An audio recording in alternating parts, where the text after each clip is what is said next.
We're just a few hours away from the Red Sox versus the Yankees in the AL wildcard game. And this is just the beginning of what looks like to be an incredible postseason. So make sure you subscribe down below so you don't miss out on my predictions for the NL series, as well as the ALDS, the ALCS, NLDS, all of that as well. And just highlights throughout the postseason as well. So let's get right into this. We have a lot of stats to go over and then my final predictions at the end of this video. So first we're going to look at the plate appearances against each other. So we got DJ LeMahieu. He has 10 home runs and 55 RBIs against the Red Sox this year. And you can see his average is 268 on the season. Aaron Judge is killing the Red Sox with a 284 average, 32 RBIs, and 13 home runs, 61 hits. Aaron Judge, he has some good stats as well. I'm not going to go over every single one. You guys can see for yourself. But the one that I want to note is Gleyber Torres. He has a 299 average and a 281 average. I don't know why it shows twice. Is he a switch hitter? I'm not 100% sure, but you can see his stats are really good. His average is really high. Aaron Judge, I mean, a lot of these guys have high averages, except for Gary Sanchez, Brett Gardner, and this guy as well. Now, as far as the Red Sox go, they all have high averages against the Yankees as well. JD Martinez might not be playing. At the time of recording this, we still don't know if JD Martinez will be in the game. He actually sprained his ankle in the series finale against the Nationals, so it's unknown if he will be playing in the game. But my guess is he probably won't, just in case, because then the Red Sox risk injuring him even more, and they might need him later in the postseason, especially against the Rays. So again, we don't know if he will be playing. However, we got Bogaerts. Bogaerts has had an incredible season. Even Devers as well. They both have really high averages. You can see Bogaerts 307 average against the Yankees. You got Christian Vasquez, a 299 average and a 261 average.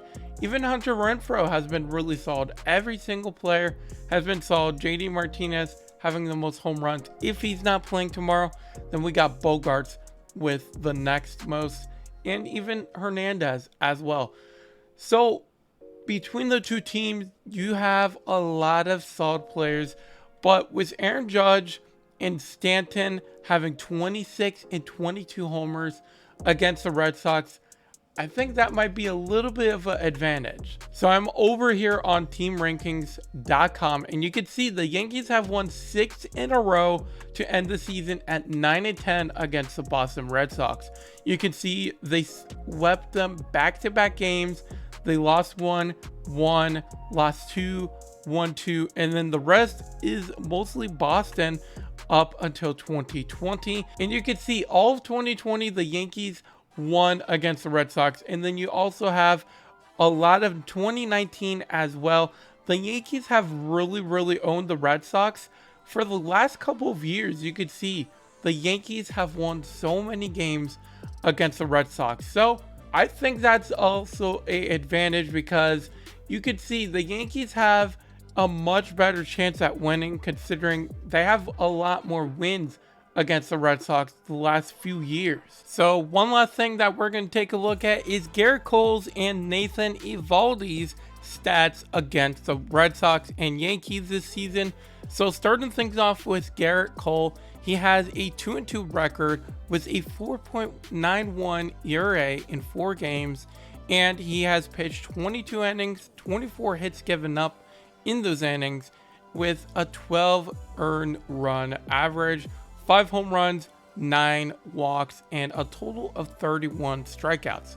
Looking at Nathan Evaldi, he has a 2-2 record as well against the Red Sox with a 3.71 ERA. So his ERA is about 1, maybe almost 2 lower than Garrett Cole. He has pitched in 34 innings with 38 hits given up, 14 earned runs, 5 home runs, 4 walks, and 34 strikeouts. And just one other quick stat, Nathan is 6-4 at Fenway Park with a 3.47 ERA. Garrett Cole is 1-2 with a 6.19 ERA. Obviously, Garrett Cole isn't going to play as much at Fenway Park because, I mean, that's not his home ballpark.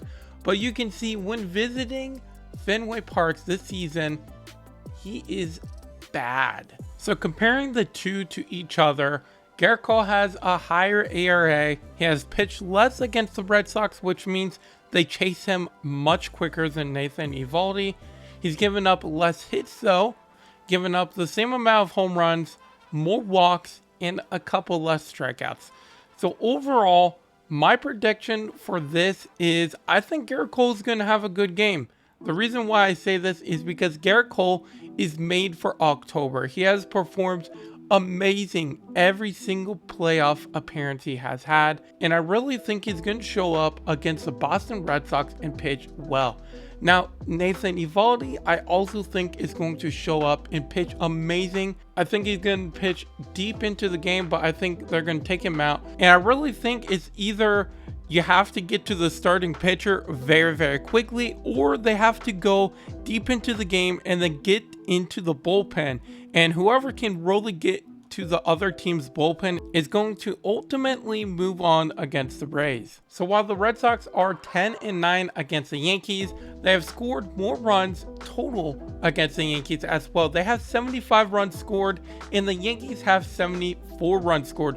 So there isn't much of an advantage there. You can see 9-10, 10-9, 75-74 on runs scored. So honestly, it's a very close matchup. They also have the same exact record during the regular season. So here are my projections for Nathan Evaldi. He's going to go 7.2 innings, 3 hits, no home runs, 1 walk, 8 strikeouts, and 1 earned run.